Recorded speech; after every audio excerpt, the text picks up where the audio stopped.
Good morning friends. आपका स्वागत है हमारे YouTube channel learning point with Abhishek में डेली स्टेनो डिक्टेशन के जीवनी सीरीज में 80 शब्द प्रति minute dictation start. Doctor Radha Krishnan भाषण कला में इतने निपुण थे कि उन्हें विभिन्न देशों में भारतीय एवं पाश्चात्य दर्शन पर भाषण देने के लिए बुलाया जाता था।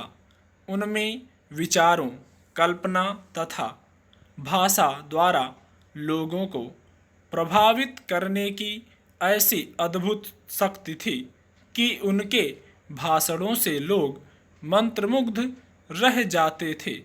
उनके भाषणों की यह विशेषता दर्शन एवं अध्यात्म पर उनकी अच्छी पकड़ के साथ साथ उनकी आध्यात्मिक शक्ति के कारण भी थी।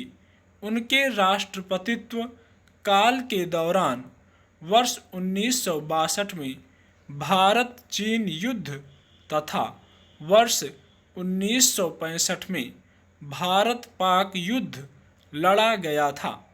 इस दौरान उन्होंने अपने ओजस्वी भाषणों से भारतीय सैनिकों के मनोबल को ऊंचा उठाने में अपनी सराहनीय भूमिका अदा की। डॉक्टर राधाकृष्णन के कुछ प्रसिद्ध विचार ये हैं। दर्शन शास्त्र एक रचनात्मक विद्या है। प्रत्येक व्यक्ति ही ईश्वर की प्रतिमा है। अंतरात्मा का ज्ञान कभी नष्ट नहीं होता है। दर्शन का उद्देश्य जीवन की व्याख्या करना नहीं बल्कि जीवन को बदलना है। एक शताब्दी का दर्शन ही दूसरी शताब्दी का सामान्य ज्ञान होता है। दर्शन का अल्प ज्ञान मनुष्य को नास्तिकता की ओर झुका देता है, परंतु दार्शनिकता की गहनता में प्रवेश करने पर मनुष्य का मन धर्म की ओर उन्मुख हो जाता है। धर्म और राजनीति का सामंजस्य असंभव है।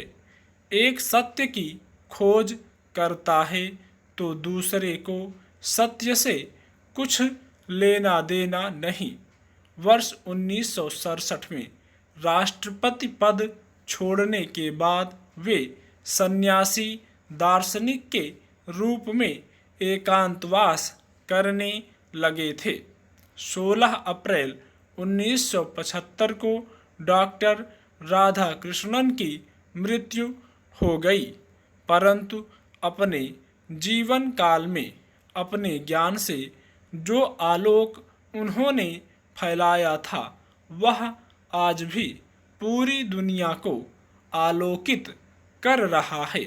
बड़े से बड़े पद पर रहकर भी वे हमेशा विनम्र बने रहे और राजनीति के दांव पेच ने उन्हें कभी भी विचलित नहीं किया।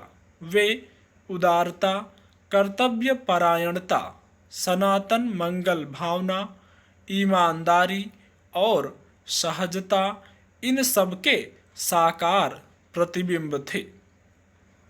वे एक महान शिक्षाविद भी थे और शिक्षक होने का उन्हें गर्व था। यही कारण है कि उनके जन्मदिन 5 सितंबर को शिक्षक दिवस के रूप में मनाया जाता है। भारत सरकार ने शिक्षा जगत में सुधार लाने के लिए उनकी अध्यक्षता में राधा कृष्णन आयोग का गठन किया। इस आयोग ने शिक्षा प्रणाली में आमूलचूल परिवर्तन लाने के लिए अनेक सुझाव दिए। गीता में प्रतिपादित कर्मयोग के सिद्धांत के अनुसार वे एक निर्विवाद निष्काम कर्मयोगी थे, जिन्होंने भारतीय संस्कृति के उपासक तथा राजनीतिज्ञ दोनों ही रूपों में एक विश्व नागरिक की भांति मानव समाज का प्रतिनिधित्व किया। वे आज हमारे बीच नहीं हैं, पर उनका ज्ञानालोक सदा हमारा मार्ग प्रदीप्त करता रहेगा। स्टॉप।